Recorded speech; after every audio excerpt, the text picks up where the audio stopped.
So, if we do have people that weren't able to join tonight, just like last time, this will be recorded and they'll have access to that. And thank you all for joining and for bearing with us.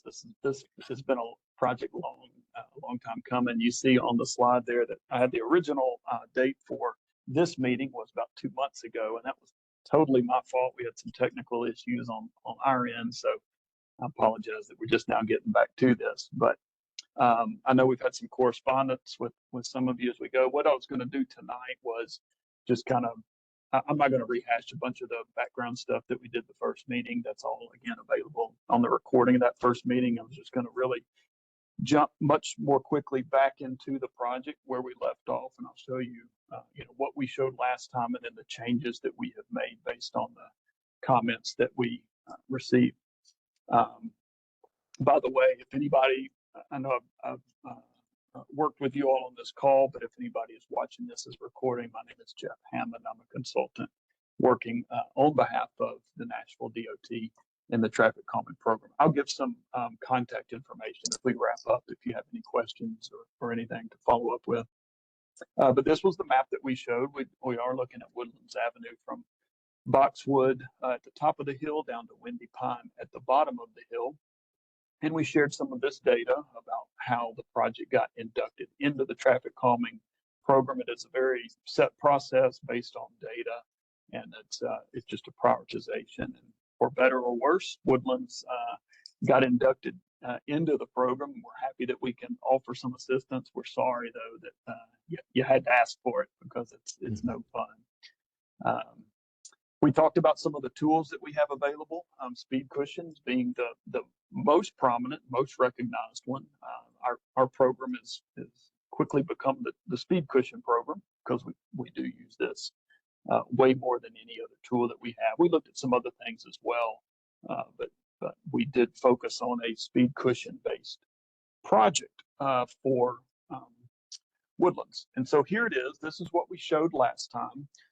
Starting at the top of the hill on the left side of the screen at Boxwood, and then working down the hill. You see that we did shade those areas with that golden halo that just reminds us, you all are very familiar, but reminds us that it's pretty steep street, and those are the steep locations. And then where we don't have that, it kind of tables out. And so when we came last time, we had a 4 cushion design that we felt like was spaced pretty well and generally avoided the steepest parts of those hills. But one of the big pieces of input we got was about snow and ice and the treacherous adventure that the folks at the top of the hill have, when those events do occur. And there was some concern about how speed cushions might impact their journey up the hill there in the wintertime, which is a very good point. There was also some discussion, you may recall, about people walking on the shoulder and, cars kind of veering over into that and making that not feel as safe as it probably could. So we looked at both of those conditions and came up with these revisions. And let me explain these because we got a few more little symbols here. We're still not looking, mostly because of the grade, at anything from Maple Song at the 4-way stop up the hill to Boxwood. We do have stop signs on both of those, so that helps mitigate speeds a little bit in that area. And then as you come down the hill from Maple Song, we still have 2 standard speed cushion locations. Those are the C's in that little trapezoid shape. That's like what you would see at the bottom picture here, where speed cushions go all the way across the street. Those are the things that actually will slow the traffic down. Traffic will have to encounter those, slow down to go over those, and then continue on their way. We went from, I think it was 4 locations down to 2 locations, being very cognizant of where the beginning and the ending of hills were, especially on the uphill climb during a potential snow event. So what that did for us was we put one as you turn off of Old Hickory Boulevard and cross Windy Pine down about where the little pavilion is at the bottom of the hill. That's the first one you would encounter. And then you would proceed past that, come up the hill there, and you would encounter the second one just before getting to the intersection of Woodlands. It's a little further apart than what we typically do, but you know, a lot of that we can't help it. It's because of that hill there. I still think we'll get a good result for speed reduction there. So that's that part of the project. The other part that you see there are little C's in orange squares along the side of the road. And those are also speed cushions, but we're going to put them in a different configuration. That would just be one speed cushion per square in the shoulder of the road. So you won't drive over those. You won't encounter those. What those are intended to do is just to make sure people don't veer off into those areas, and they're put where they're put because that's the inside of a curve where it may be tempting if you're going a little too fast to kind of cut that corner, so you don't have to follow the center line of the road quite so closely. And so we think this will do a good job of discouraging people from drifting over in there in order to keep their speed up. Will those be in front of anyone's driveway? No, they will not. We'll follow the same protocols that we do on any speed cushion installation, where we keep at least 15 feet from any driveways. I think in this case we can do a lot better than that. So I can show you exact locations. We do have these full design plan at this point. So I know we already had someone questioning that, making sure it wasn't in front of anyone's driveway. So yeah, we're concerned about that too. Is there a middle line in the road that's going to be added as well? There is. So that's the third component of this. You see this white text box here where it says add 6-inch DSY. That's double solid yellow centerline striping from the whole length of the project. So there's already one little piece of centerline that comes off Old Hickory and goes up to Windy Pond. It's in pretty good shape. We would just pick that. I don't know why it ever stopped, but for whatever reason it did. We'll pick up at that location and run that double solid yellow all the way up the hill there. That's the other part of it as well. And is there going to be a separate walking lane? I know we talked about that last time, where those speed cushions will live. Will there be a little bit of a buffer for people to walk up and down the hill where there's not sidewalks? Yeah, I mean, for lack of a better word, I'm just going to call it shoulder. That's kind of what it is. People park in it sometimes they don't. We will maintain that. That's where those cushions will be. Let me kind of show you where it says configuration B over here in that panel. You see how we would lay those into that shoulder area. It's centered up. So yeah, it's centered up in that area. There's a little bit of striping that precedes that. So, you know, you get a little bit of an indication that there's one of those coming up. So that's how we would lay that out. Hey, Jeff, let me ask you, and I think I asked you this a long time ago, and of course, you know, it's been a while. What are your thoughts on potentially painting that walkway, that shoulder? I've seen neighborhoods where, you know, it's like a walking path that is painted with just those plastic posts.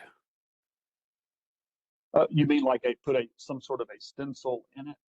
Yeah. Like that designates the little pedestrian symbol or something like that. Right. Yeah. You could. My hesitation in doing it would be, this sounds crazy probably, but you get into some form of ADA guidelines. If we go too far in designating this as a pedestrian walkway, we start to have to be careful in terms of accessibility guidelines for the public right of way and everything. That's one idea. And then the other is, it really is used for parking. It's used for lawn care stuff. It's used for people roll their garbage can out there. And sometimes if you start designating it as being closely associated with one mode or another, people start getting mad. It's like, why are people putting their brush out where I'm trying to walk? Or why is there a trash can here? Why are people parking here? And so we were trying to be as light of a touch as we could while still giving some protection to that and not really changing how the street operates currently. Mm. No, you know, and I understand that people do park, especially on the west end or south end.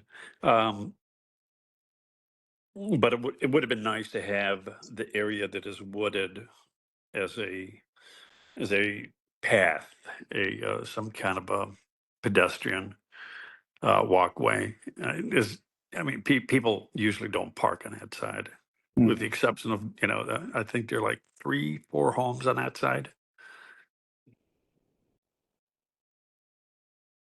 And aesthetically, it would look nice. Yeah. Well, functionally, it's still there. You know, the line is there. I think Mhm. that's Yeah, so six. That's about an 8 foot wide path. right. Okay. Moving on. Just these are the full design plans. This will be as detailed as we get. You can see, and we will post this on the Traffic Calming website, so anybody can have access to this and zoom in and look around all they want to. But this gives the details in terms of where this is located. This first speed cushion on the shoulder is 120 feet north of the intersection of Windy Pine, for instance. Often we will reference those to the closest driveway. So, you know, here's one that's 26 feet north of the driveway. So we're not really close to anybody's driveway. We felt really good about Mhm. that.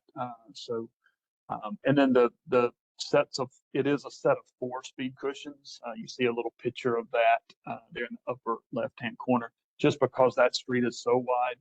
So let me go back to this. And so you see here how those would lay out. There would be one centered up in each travel lane. Of course, that travel lane will be defined by our new center line striping, and then one centered up roughly in the shoulder there as well. When we put that center line in, let's see, I'm calculating up. So 20 feet. So when we put that center line in, that's going to give us 2 10-foot lanes, which we like. When we stripe lanes, we will do them usually at 10 feet. It's gonna feel a little narrower. It's certainly gonna feel narrower than the lanes out on Old Hickory, which are probably 12 feet. So 10 feet is gonna feel a little bit tighter. That's by design. You know, often if we can kind of squeeze that just a little bit, it might bring about a slower speed as well. It's not going to be a significant thing. I don't think anybody's going to feel terribly uncomfortable, but you know it's not a change as to where your white lines are now. It'll just be adding that center line to it. So that's it. That's the 3 main components, and then the design plans that go with that. Any questions about any more questions about the proposal? No, I mean, it's pretty much what we've been talking about all along. Um, so what's the next step? So the next step is we're here at this light blue meeting. This is our second neighborhood meeting. We will go now to the ballot process, which we can do pretty quickly because we've already got the plans done. We'll get those posted online, and then councilman, if y'all are ready, we're ready. We'll get those ballot cards put together and sent out. That's a 6-week process, so that's as fast as we can do that. And then depending on the outcome of that process, it would then go into construction, or the construction queue, I should say. So none of this is going to happen very quickly. So I think that construction queue we show here, it's 8 to 10 months. I have heard that they are cutting into that some. And so it may be a little quicker than that, but I don't want you to think that, you know, by I don't know, the end of the summer, or Labor Day, you're going to have speed cushions. I don't think you will. It won't be that fast. But So you think end of July we'll have them in? no, I don't. I don't want you to think that. No, I'm just playing with you. Just wanted to give you a little bit of a little heartburn for a second. Do y'all have when would the information for the voting be sent out? That would be next week, maybe. It can be, yeah. We're ready to go. So, I mean, so we got July 4th. Maybe we wait. I don't know. With a 6 week, we get plenty of time on this. With a 6 week time frame, I kind of feel like we can send it about whenever and don't really have to avoid holidays too much, just because we give so much time for that. Does that 6 week clock start on the postmark date, or does that start like what?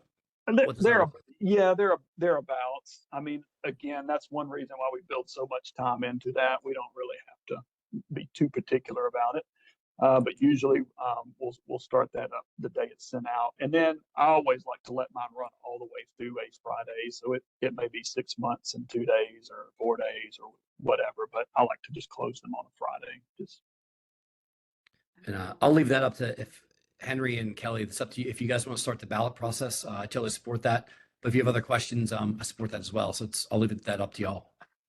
Hey, well, I think the first thing we need to do is get a link to the meeting over to Timmons so they could send it out to the homeowners. I had 2 homeowners that texted me asking me when the meeting was, and I said we're on right now, and they said, well, we never received an email on this, so we probably need to send this to all homeowners. Not that the main concern is going to be the people on Woodlands, but we need to notify everyone. Okay. When Jeff, when will the link be live? We will send it to NDOT tomorrow morning. I can ask them to. If there's a lot of interest, I can ask them to upload it quickly if they please. So, but I don't have control of that. Usually, it's in a couple of days. Yeah, I mean that's fine. We just need to make sure we get it out. Sounds good. Well, let's yeah, Jeff, if you would let me know when that link is live, and then Kelly and Henry, do you want to hold the voting process until we send that out? Please. Yeah, I think let us get the link to people so that the people on Woodlands can watch and then ask any questions or bring up any additional thoughts. And then once we get that feedback that a majority of those people have been able to watch it or ask their questions, and we could go ahead with the voting. And then I'd also like to get I can get the plans on there as well and get you a link to those. So you'd have a link to the meeting and a link to the plans. Good.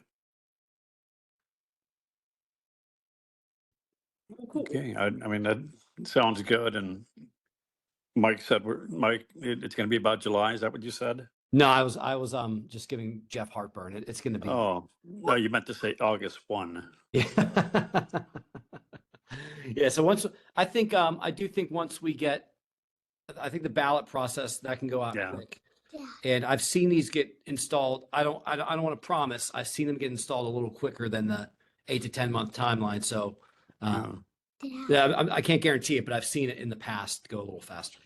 Yeah, we heard that at a meeting earlier this week. One of the councilmen said that it's gotten faster. Maybe there was another project in their district or something, but that's what they said too. Yeah, I've seen them move up slightly. So, and I can always ride Purvis pretty hard over at NDOT and give him hell if necessary. There you go. But yeah, if you guys are good with those next steps, I am too. And I'm happy to help push out more information as well. So just let me know either way. Yeah, I think that's going to be the key. Just, we just need to communicate, make sure that everyone knows what's going on. We've waited, 2-3 years, we'll be fine. Yeah. We'll be fine with August 10. Yeah. Well, it's very good seeing y'all. Kelly and Henry, do you guys have any questions for me at this stage? Now, who's the big guy? This is Lincoln. Hey, Lincoln. Oh man, what a name too. Hey, buddy. He's 4.5 now. He's getting big. Oh, that's awesome. Yeah, it's a good looking guy. He sure is. Where's the guy with the All right. The guy with the white shirt, he's with the road team. He is? He helps us fix the roads. He does? Yeah, you want to say hi? Hi. Hey, Lincoln, how you doing? All right, y'all. Well, I'm gonna go. We're gonna go play some catch. I'll talk to you. There you go. Awesome. Thank you. All right. Thanks, Thank everybody. you. Have a great evening. night. Bye. All right. Bye. Bye.